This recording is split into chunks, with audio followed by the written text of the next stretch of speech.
February 18th, 1944. 11 hours. RAF, Hunsdon, Hertfordshire. Group Captain Charles Pickard stands before a table draped with a green cloth, his Old English sheepdog Ming lying at his feet. Behind him, a large wooden box conceals something the assembled air crews have never seen before.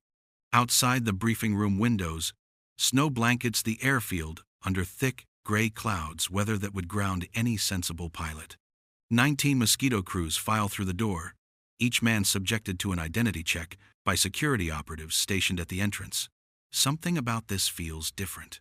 The room falls silent as Pickard removes the cloth, revealing a plaster of Paris model, a cruciform prison building surrounded by walls, rendered in perfect miniature detail. Air Vice Marshal Basil Embry stands beside him, arms crossed. The navigation officer, Edward Sismore, spreads maps across an adjacent table. "Gentlemen," Pickard begins, his voice carrying that distinctive casual tone the men know well. "This is Ramrod 564, Amiens Prison, northern France." Wing Commander Irving Blacksmith of 487 Squadron RNZAF leans forward. The model shows every detail. The main building, 425 feet long. On the north side, the 11-foot perimeter walls, even the guard quarters at each end of the cruciform structure. Pickard explains the mission with clinical precision. 18 Mosquito FB Mark VIs will strike at noon exactly. The target isn't a factory or a railway yard. It's a rescue operation. Inside Amiens Prison, 832 souls wait behind stone walls and locked doors. Among them, 180 political prisoners held in the German section, French resistance fighters, British agents, Americans, some scheduled for execution by firing squad in less than 24 hours. Raymond Vivant, the sous-préfet of Abbeville, arrested just 4 days ago, knows too much about the coming invasion information that, in German hands, could unravel years of planning and cost thousands of Allied lives. "We're going to blow holes in the walls," Pickard continues. "The shock waves should spring the cell doors open. The resistance will be waiting outside." The crews absorb this. Wing Commander Smith would later recall, after 4 years of war just doing everything possible to destroy life, here we were going to use our skill to save it. But there's a problem. The snow outside isn't letting up. Thick cloud covers most of Europe. Ice threatens to form on wings. The weather forecast that arrived this morning only suggests that conditions over France might improve. Might. The mission cannot wait another day. By tomorrow, the executions will have been carried out. Each Mosquito will carry 4 500-pound bombs, 2 semi-armor piercing for the outer walls, 2 medium capacity for the inner structures, all fused for 11-second delays. First wave, 3 aircraft from 487 Squadron attacking the eastern wall at 12 sharp, followed by 3 more hitting the northern wall. Second wave, 464 Squadron RAAF, targeting the guard quarters at each end of the main building. And if it all fails, Wing Commander Ivor Daddy Dale's 21 Squadron will follow 10 minutes later to bomb the entire prison and kill everyone inside, ensuring the Germans learn nothing. Pickard will fly in F. Freddy, bringing up the rear of the second wave. If the mission succeeds, he'll transmit Red, Daddy, Red, to send 21 Squadron home. Outside, ground crews are already loading bombs into waiting aircraft lined up in takeoff order. The men study the model, memorizing approach angles and distances. Few have flown in weather like this. The photographic reconnaissance Mosquito, Orange, will film the entire raid. Rendezvous with Typhoon fighter escorts is set for Littlehampton on the Channel coast. By mid-morning, preparations are complete. The briefing room empties. Each crew walks toward their aircraft through deepening snow, knowing they're about to attempt something unprecedented. A precision strike at 50 feet, in terrible weather, to save lives rather than take them. The Merlin engines cough to life. One after another, their roar swallowed by the blizzard. At 11, Smith's Mosquito begins its takeoff roll, disappearing into gray mist and driving snow. The 18 Mosquitoes lift off in rapid succession, one every few seconds, vanishing into weather that shouldn't allow flying at all. Pilot Officer Maxwell Sparks pulls back on the stick of his 487 Squadron machine, climbing through what he later describes as gray, soupy mist and snow and rain beating against the Perspex window. At 100 feet, visibility is zero. The careful formation briefed on the ground becomes impossible. Each pilot flies alone through the storm, heading for the Channel coast by dead reckoning and prayer. 2 miles out from England, the weather breaks. Suddenly, brilliantly, the sky clears. France lies ahead under patchy cloud, and within minutes, the scattered aircraft begin reforming over the Channel. At RAF West Hampnet, the Typhoon escorts face their own battle with the weather. 8 aircraft from 174 Squadron thunder down the runway, followed by 8 from 245 Squadron. The rendezvous at Littlehampton fails. The formations miss each other in the murk, but over the open water, 174 Squadron spots 4 Mosquitoes from the second wave. 4 more join halfway across. The Typhoons of 245 Squadron find 3 more Mosquitoes from the third wave. 2 Mosquitoes from 464 Squadron and 2 from 21 Squadron have already turned back, swallowed by snow clouds. At RAF Manston, conditions are even worse. The station commander refuses to authorize takeoffs. Eventually, several Typhoons from 198 Squadron launch anyway, but they won't reach Amiens until the raid is over. Flight Lieutenant Hannafin in EGQ experiences every pilot's nightmare over the Channel. Black smoke suddenly pours from his port engine. Fire. He immediately feathers the propeller, cutting fuel to the burning Merlin. The fire dies, but his aircraft is crippled. Hannafin pushes the throttle on his good engine, trying desperately to keep up with the formation streaking toward France at low altitude. For a while, he succeeds. Then, the damaged engine overheats again. Hannafin makes the decision to restart it. One brief burst of power to catch up. The engine roars back to life. So does the fire. With flames streaming behind EGQ, Hannafin has no choice. He salutes his bombs into the Channel and turns back toward England, 10 nautical miles short of the target. German flak batteries on the coast track his wounded aircraft, scoring 2 hits. Shrapnel tears into Hannafin's neck, paralyzing his right side. The pain is excruciating. His navigator, fighting his own panic, administers a morphine injection with trembling hands.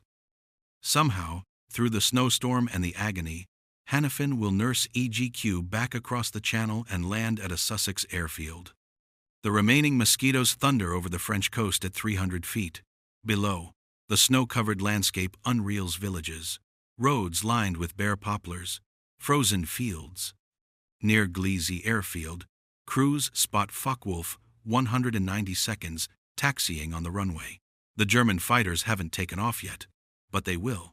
The Typhoon escorts climb to 1,000 feet, circling defensively beneath the cloud layer. They know what's coming. Within minutes, 4 190 seconds begin diving from the clouds, making slashing attacks, then zooming back into concealment. The Typhoon pilots weave and turn, trying to shield the vulnerable Mosquitoes below. The navigation is perfect. The long, straight road to Amiens appears exactly where it should be, lined with tall poplars covered in snow. The Mosquitoes drop to 50 feet so low that pilots tilt their wings to avoid hitting treetops. Every detail matches the plaster model: the distance, the angles, the approach. Then the poplars end. 1 mile ahead, the cruciform prison building rises against the white landscape, exactly as briefed. At 12:01, Wing Commander Smith leads 3 487 Squadron Mosquitoes roaring over the eastern wall. The bombardiers release. 8 500-pound bombs tumble away, fused for 11-second delays. The Mosquitoes pull up sharply, banking away as the crews count 9, 10, 11, and the ground erupts. Dust and debris fountain skyward. The eastern wall shivers under the impact. The second section of 487 Squadron swings north, targeting the northern wall. More bombs fall, More explosions tear through masonry that has stood for decades. But 464 Squadron RAAF is too close behind, arriving before the first bombs have fully detonated. The Australian crews are forced to circle an agonizing orbit at low altitude, exposed to any German gunner with steady nerves. At 12:06, with the first shock waves still reverberating, 2 Mosquitoes from 464 Squadron make their run on the eastern wall from just 50 feet. 8 more bombs smash into stone. Observers see huge sections of wall collapse outward. Simultaneously, 2 more 464 Squadron aircraft attack the main building from 100 feet, targeting the guard quarters at each end of the cruciform. 1 Mosquito's bombs strike the guardhouse dead center. The building disintegrates in flame and flying debris. German guards eating their midday meal die instantly, never knowing what hit them. Inside the prison, the explosions are apocalyptic. Cell doors burst open from the shock waves. Walls crack. The roof timbers groan. Dust fills the corridors. In the German section, 180 political prisoners scramble from their cells, disoriented but alive. In the criminal sections, where 8 men at a time have been sleeping in shifts due to overcrowding, prisoners pour into the corridors. Some are killed by the bombs. 102 prisoners will die today. Many more are wounded, but 258 find themselves suddenly, impossibly free, with gaping holes in the walls leading to the world outside. Charles Pickard orbits at 500 feet in F. Freddy, watching the scene below. Prisoners are streaming through the breached walls, tiny figures running across the snow. The resistance teams are moving in, armed with Sten guns and pistols, providing covering fire.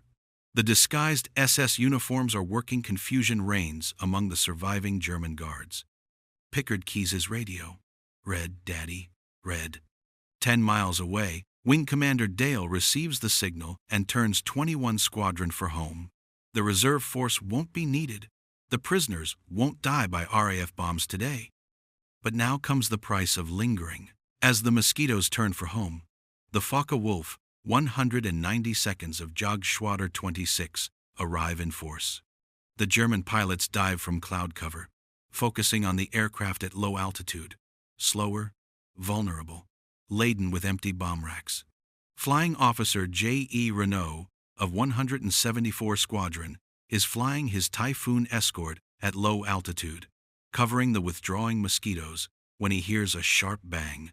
His engine stops dead.